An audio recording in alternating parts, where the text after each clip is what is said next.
an epic battle that involves deities, a great beast army, and forces of nature. Now, this was the beginning of the Chinese people's journey to becoming a unified people with a common identity. Hello, and welcome to the Chain Smoking Writers channel, where we share the myths, legends, and histories of the Chinese people from the first creation myth to the last imperial dynasty. More than 6,000 years of histories, one video at a time. Now, if you like content like this and you love stories like this, remember to subscribe to the channel so you'll be informed every time a new video drops.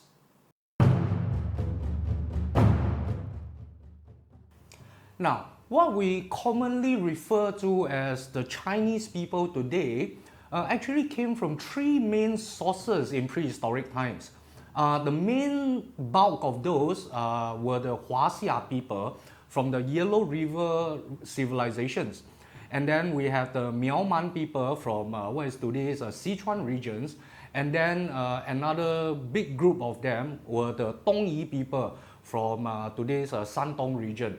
The assimilation and intermingling of these three separate groups of people happened over thousands of years. And it wasn't until around 221 BC with the formation of the Qin dynasty and later the Han dynasty that we have what we now know as the identity of the Chinese people or the identity of the Han people. So what we call Chinese today was not even a concept during the time that this story take place. In fact, this was the beginning of this journey to becoming a unified people that we now call the Chinese or the Han. Now, we are going to focus mainly on the development of the Huaxia people and the tribes because, let's face it, is the main bulk of the people that form the current day Chinese. Now, the Huaxia people were mainly split into two main groups. One belonged to the Xuanyuan tribes, which was led by Huangdi, and the other was the Shenlong tribes, led by Yandi. Now, these two main groups of Huaxia people originated in what is today's Shanxi, and they migrated east over time. Now, the Xuanyuan tribes followed the Luoshui or Luo River southwards, and then they crossed the Yellow River, moving east and north along Zhongtiao Mountain, Zhongtiao Shan, and Taihang Shan, Taihang Mountain. And they developed into the settlements and the clans along the northern banks of the Yellow River. The Shenlong tribes, however, they followed Weishui or the Wei River eastwards, and they developed into the settlements on the southern side of the Yellow River. So they developed into the clans and settlements on the south banks of the Yellow River. Now, these two groups, the Xuanyuan and the Shenlong tribes, they grew in strength and influence over time. But the Shenlong tribes, they enjoyed a faster and more stable growth in the early days because they had access to better and more advanced agricultural techniques. The Shenlong tribes were effectively the de facto overlords of the land at this time, with the smaller tribes, clans, and settlements effectively deferring to them, and they had a relationship akin to a lord and vassal, something like that. However, by the time this story takes place, Huangdi's Xuanyuan tribes and the Jiuli tribes led by this other leader named Ciyou, they were made up mainly of the Dongyi people and the Miaoman people. So by the time our story happens, the Xuanyuan tribes and the Jiuli tribes has more or less caught up to the Shenlong tribes' dominance of the land. They were more or less almost on equal footing in terms of strength and influence over the land. Now, at this time, Ciyou was more or less a vassal of Yandi. And when Yandi ordered Ciyou to go protect the lands of Shaohao from invaders, Ciyou felt that he was strong enough and he ignored the order. In fact, he went as far as raising up in rebellion against Yanti. Now, as I mentioned earlier, by this time the Jiuli people were almost as strong as Yanti in a one-on-one basis. So out of desperation, Yanti reached out to Huangdi and asked for his assistance, for his help to put down Ciyou's rebellion. Now, Yanti took this opportunity and he agreed, raised his armies and marched onto Ciyou's land and made quick work of it. So effectively, he put down the rebellion very fast and forced Ciyou back into submission again. Now, seeing that Yanti's influence and power was not as strong as before, sensing that there is a waning of the influence and power of Yanti, Huangdi took the opportunity after putting down the rebellion to go on and spread his influence and his protection to more and more minor settlements and minor clans that was presumably under the protection or the vassalage of Yanti. And this happened over time, and Ciyou, having been defeated, he held a grudge against Huangdi, and so he started spreading rumors, and telling tales to Yanti about Huangdi's ambition to, overthrow Yanti's supremacy in the land and to, be the overlord himself. Now, Ciyou's intention wasn't entirely altruistic, and neither was he entirely loyal to Yanti. I mean, he has his own plans. He was hoping to incite a battle between his two strongest rivals, so that he would have the opportunity to rise up and be the dominant force on the land. Now, Yanti, worried about his position, worried about his supremacy in the land, decided to act first. So he raised an army, he rallied his men and raised an army, and they marched north into Huangdi's lands. Yanti's idea, his hope, was that Huangdi would back down and be cowed into submission due to the numerical disparity between the sizes of their army and the strength of their fighting men.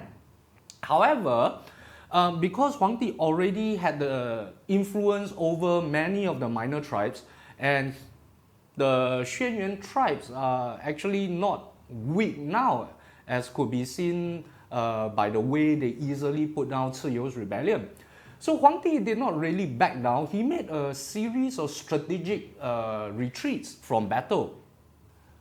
Huangdi first retreated from the Battle of Henan, and then later he retreated again from the Battle of Hebei. This series of strategic retreats were intentional. Huangdi was in effect luring Yanti's armies further and further north, where they were unfamiliar with the terrain and they were unfamiliar with the weather patterns and stuff like that. So Huangdi was effectively forcing Yanti to fight in unfamiliar conditions. The two armies finally met at this place called Banquan, therefore the name of the Battle of Banquan.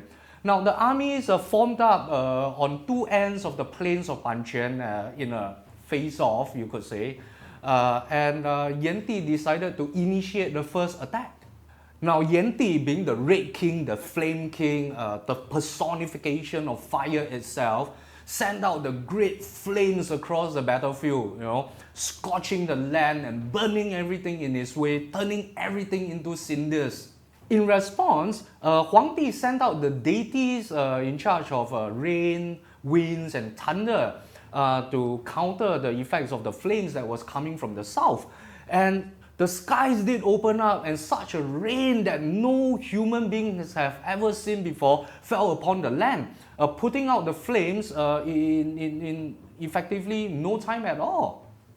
Huangdi then went on the offensive, sending out a great beast army, the vanguard of which was made up of tigers, bears, wolves, and all forms of assorted mythical creatures. And birds like the condors, the cranes, the eagles, and the kites, they burst into the sky to act as lookouts, to pinpoint the enemy positions and to direct the battle from the sky. I mean, that's what I believe you will call air superiority in today's warfare. Yeah, Huangdi had that few thousand years ago. Now that the battle actual has started, Yan Ti was banking on his numerical superiority to turn the battle in his favor. So he ordered his entire army into the fray. And the battles did rage for days and nights with heavy casualties on both sides. The bodies of men and beasts and deities were piling up atop one another, and the land was dyed red from the blood that was flowing, across the land. And the battle raged on, for goodness knows how long. Until finally Huangdi's armies prevailed. They won the day. And Yan Ti was defeated. And after the defeat, the Shenong tribes were effectively assimilated into the Xuanyuan tribes, and Huangdi was the leader of them all. Now, what this battle accomplished by design or by accident was that for the first time in history, the Huaxia people were effectively consolidated into a single entity. There was no longer a Shenong tribes or the Xuanyuan tribes. It was a unified Huaxia people. I mean, barring a few drips and drabs here and there, but you get the picture. The majority of the Huaxia people were now unified as a single entity. And this laid the groundwork for the future development of what is now known as the Chinese identity. Now, both Yan Ti and Huangdi were great contributors to civilization and society's development. And the consolidation of the two peoples meant not just, burgeoning of population, like two tribes combining into one and you effectively double the size. No, it is not just that. Think about it. Each of them have their own specialties and they have their own specializations and discoveries. The consolidation of the people also effectively means that technology exchange and knowledge exchange was happening. And as we all know, the sum is often greater than the parts. So this mashup of the two separate groups of the Huaxia people effectively created a spark that greatly improved the standards of living and the speed of development of the Huaxia people at this time. You could say it was a minor leap in advancements due to the consolidation of these peoples. Now, that was just the first step of the creation of a unified people that will go on to create arguably the greatest civilization in East Asia and definitely the longest unbroken civilization in human history. Now, if you like this story and this video, remember to smash the like button, and if you like to continue with me down this journey to see the future development of these people, remember to subscribe to the channel and be notified when a new video comes out.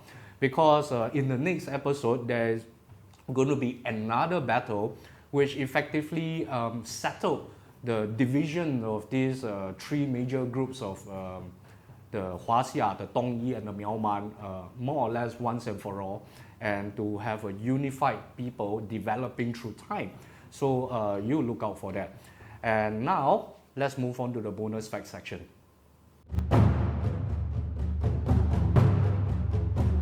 Now, some will argue that the Battle of Banquan was the earliest battle recorded in history, but that's not true. There are fragments of records of wars and battles from ancient Sumer and ancient Egypt. So, Battle of Banquan is not necessarily the oldest battle on record in human history. However, it is unusually well recorded and detailed in terms of the the records of this battle that was being fought. Having said that, we have to also see that these sources, a lot of the texts that refers to the Battle of Banquan were actually composed around 1 century BC, where the actual battle took place at least 2,500 years before that. So the credibility of these records is at the very least highly questionable. Now, in the story, we talk about the great beast army of Huangdi, where he sent out armies of wolves, leopards, tigers, bears, and all sorts of mythical creatures. Well, if we look at it from a mythological point of view, of course, that's an interesting development. However, if we are going to look at it from a more historical, archaeological POV, it is definitely impossible, right? However, the thing is, it is more probable that what happened was that the armies and the soldiers were fighting under the totems or the banners of these animals, which they used to identify maybe their divisions or their brigades or whatever you call them back in the day. So it is more possibly that, people fighting under the banners of wolves and bears and leopards and other mythical creatures. Just like, you have football teams calling themselves the Devils, the Gunners, they are not actually devils and gunners, they are just fighting under the banner of. And the point about Yan Di sending forth the flames, as though magically to burn his enemies.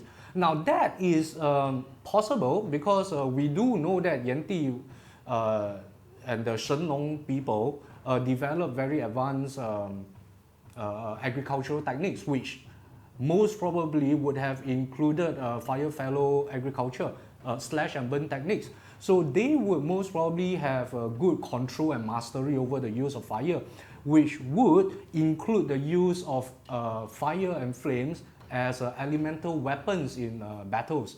So that is a very probable development of how the battle went. But the point about Huangdi sending out deities that control the rains and calling forth rains, well, it could be just plain old silly luck that when the Shenlong tribe sent the fires out, set fire to the battlefield, somehow the sky opened up and plain old dumb luck, rain started coming down and it just threw the plans into chaos. Yeah, so that's how I view it. I don't know, do you have any views on it? What do you think? Do you think what I just said is plausible or possible?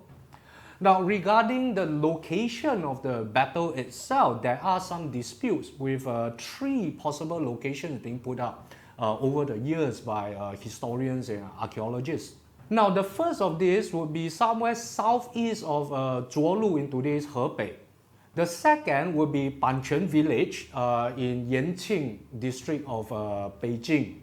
The third would be Xiezhou County in Yuncheng, Shanxi. Now, of these 3 locations, the third one is actually the most probable one, because if records are to be believed, for the 2 armies to meet in the first 2 locations, they will both have to travel north in order to meet in battle. Now, that is hardly practical for great masses of people to be moving. So it is commonly accepted that the battle actually took place at this Xiezhou. Now, another theory or another possibility is that all 3 of them are correct. These 3 locations are all correct because it was actually a series of 3 battles instead of one big major battle. And Confucius, both Confucius and Sima Qian, the great historian, concur that The Battle of Banquan was actually a series of 3 battles that took place over time. So that's another possibility. Personally, I don't lean either way because history is history, mythology is mythology, and they are what they are. We would not know for sure unless we were there. So there's no point in making hypothetical guesses about these kind of things. I'll leave these discoveries to the scientists, historians, and the archaeologists. Well, I guess that's it for today. Remember to smash the like button and subscribe to the channel if you like the content that you're seeing on this channel. And if you would like to support my work, either on Patreon or on other social media platforms, all the links are below in the description section. And I would like to say a special thank you to Patreon supporters, Ewan and Andreas. Thank you so much. You make all this possible. You make this channel possible. And thank you so much for your support. I guess that's it for now. Remember to tune in for the next episode where we talk about the Battle of Zhuolu. So stay tuned. See ya.